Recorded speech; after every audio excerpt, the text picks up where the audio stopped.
Good morning. Welcome to the update from the bunker on Monday, the 4th of May. Again, raining overnight, but very nice here. I'm going to the shops this afternoon. We need milk and bread, the highlight of the week. But already good here, very busy with clients and new clients starting this week, which is very exciting. So I hope you guys are well.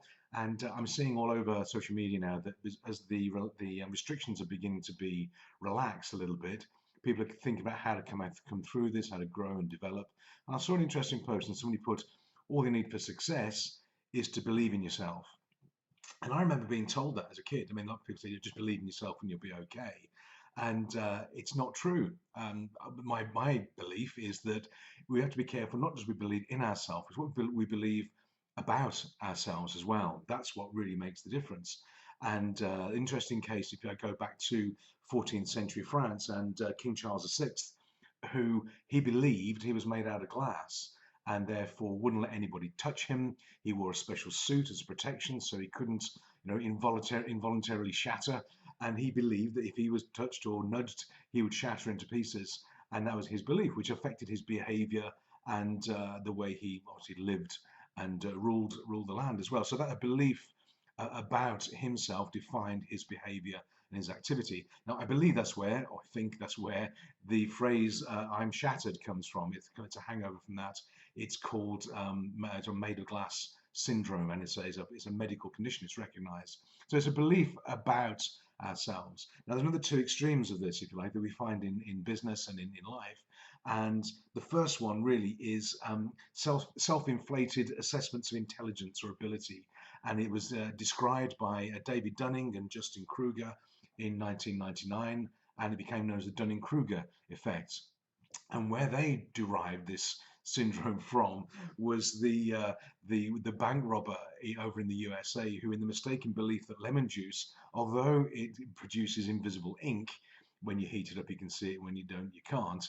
He believed that by spreading his face with not with invisible ink, with lemon juice, in the hope that it was invisible ink, the security cameras wouldn't be able to see him and he'd get away with it. And that was Mr. MacArthur Wheeler, I believe. And because he did that, clearly he got caught. But he believed that this lemon juice would make him invisible because that's how you make invisible ink. And this is this over self-inflated belief in knowledge and ability. And you can see it on the X Factor every week. You can see it. And a lot of politicians are like this. The reason they get voted in because nobody else wants to do it. But a lot of people have this. They have this overinflated ego and sense of their worth and ability and knowledge, and it's totally misplaced.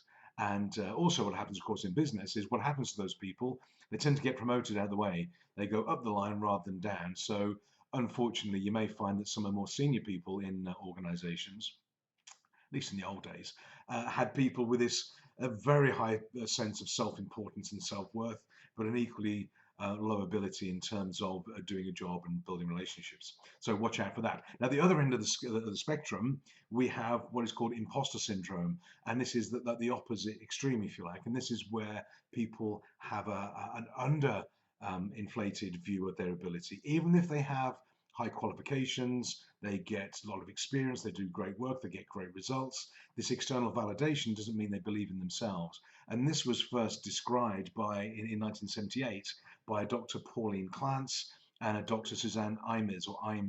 And they did a study, and what they found was that people, classically very intelligent, very able people, have this ability to undersell themselves, and they have this feeling they're going to get found out or get discovered. They feel imposters in their life and in their jobs. Now, at the extreme end of that spectrum, if you like, that's a very debilitating belief because it affects self-confidence, it affects ability to produce material, make decisions, and take risks. But what I found that a lot of successful people actually have a more tendency towards imposter syndrome than they do Dunning Kruger, because with a little bit of that imposter syndrome, what it enables or forces us to do is keep learning, keep developing, be open to ideas.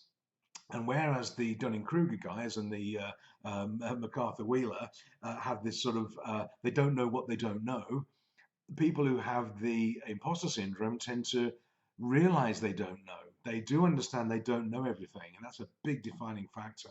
So what they do is they tend to learn and read books, and they get a coach, they work with like-minded people, they tend to be more humble, more open to ideas, and just generally nicer to be around. Now, if that's you, if you have a little bit of this imposter syndrome, I think it's a good thing, because in my line of work, a lot of people that I work with tend to be more on the imposter syndrome side of the scale than the Dunning Kruger. Because Dunning Kruger, they don't believe they need a coach or help or come to training. They don't need to read a book.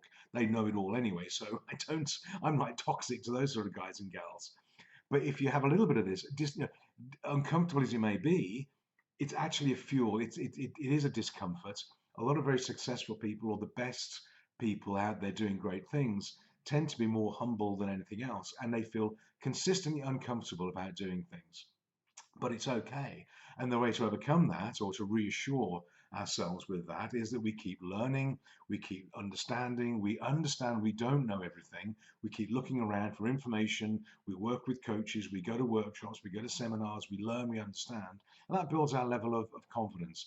So, in terms of should you believe in yourself, well, yeah, absolutely, but really important is what you believe about yourselves. And for all of us as well. So as we're coming out of the lockdown, great opportunities here. A lot of new business ideas, a lot of new social ideas coming through, which is absolutely great. And it's not a case of just believing in yourself, it's what you believe about yourself. Take the time to appraise and learn and sit back and adjust and think about what is it you don't know, what would you like to understand, what would you like to learn. But if you're feeling like an imposter, and I do see it quite a bit, it doesn't matter who with, but I do see it quite a bit in conversations I have with people where they go, I'm either looking for validation from other people, I've never been good enough, I didn't get it from my parents, I didn't get my dad never praised me, or whatever it is. A little bit of that is probably okay. So it may be a good thing. If it's either version extreme, then that's probably not okay. And I suggest you go and get some help for that, and go and talk to somebody about it. But a little bit of imposter syndrome is probably a positive thing overall, I would have thought. So believe about, not just believe in, and see what happens. Any thoughts and comments would be gratefully received. I hope that was of interest, and you can Google these notes and ideas all over the internet. And I will see you tomorrow, which will be on Tuesday. Have a great day. And so I'm going to the shops, and we're waiting for the update on the house. We've signed all the documents now, so hopefully we'll get some more information coming through, and then we'll get some pictures and photographs. Any painters, decorators, gardeners, electricians, plumbers that fancy, and they're qualified in France, they want to come down and say hello, then, and you're allowed to, that will be great. Anyway, photographs to come. Have a great day, have a great week, stay away from people, stay safe, and I'll see you tomorrow. Take care, and bye for now.